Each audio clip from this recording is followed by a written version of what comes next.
Let me try one more thing here. You can change the variable view. I can add one more variable here. For stress, I can take the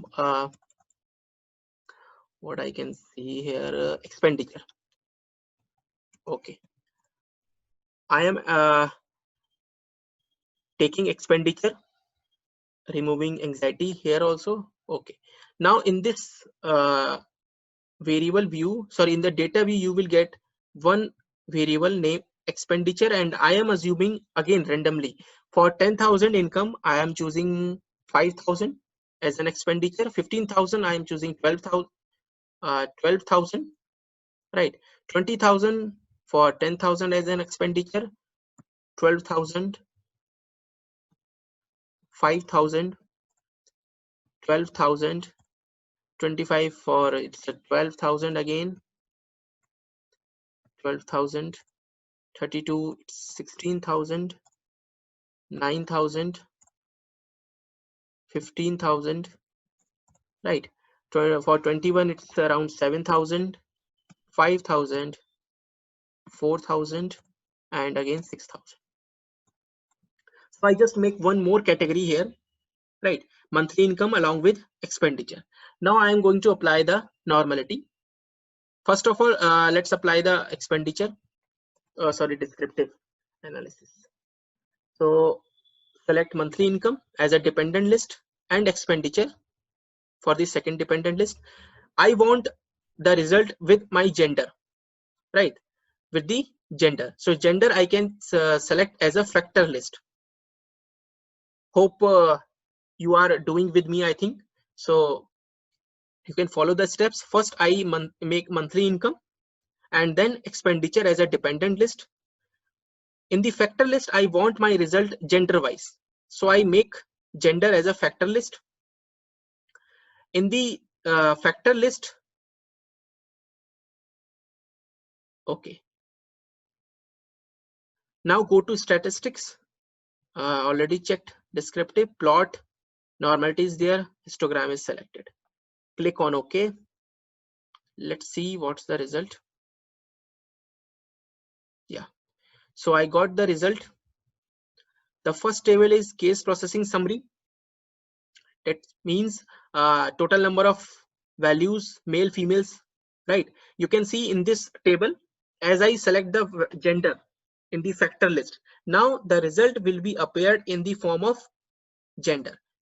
Nine males were there, 6 females were there for monthly income and for expenditure also, right?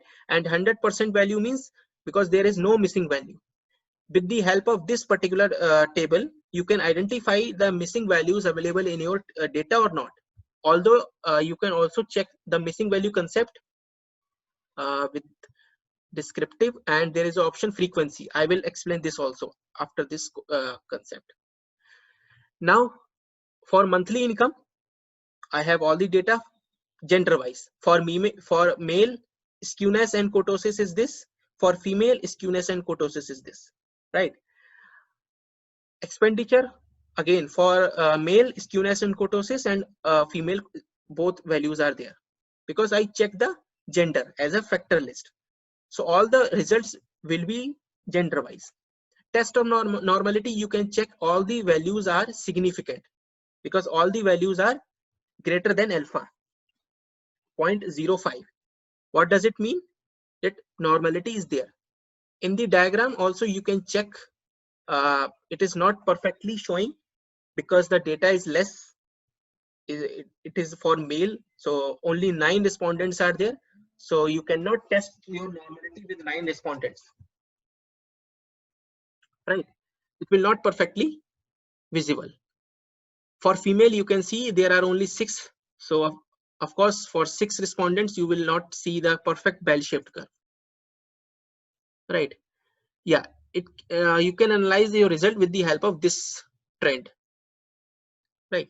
This linear line shows that all the males 1 2 3 4 5 6 7 8 are very close to this linear line. That means, yeah, there is a normality, you can say. For females also, there is a normality, although one or two females are very far to the trend line, but you can consider if your theory allows, right? In the box plot, you can see the first one is your monthly income,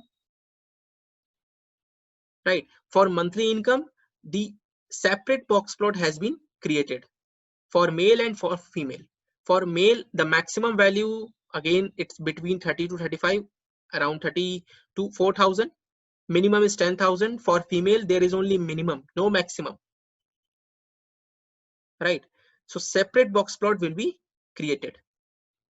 Again, for the case of second, expenditure.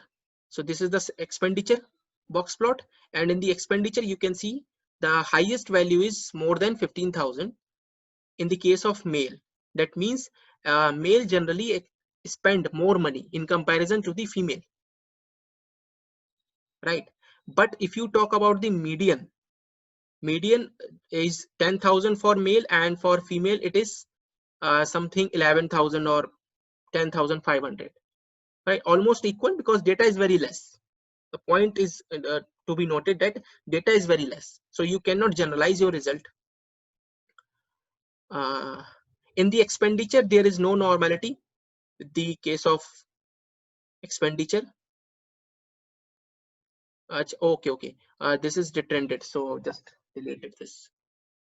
Yeah, there is normality in the expenditure also, but there are only 6 females, so you cannot justify your result, right? So I think now you are very able to analyze or calculate this normality test in your data.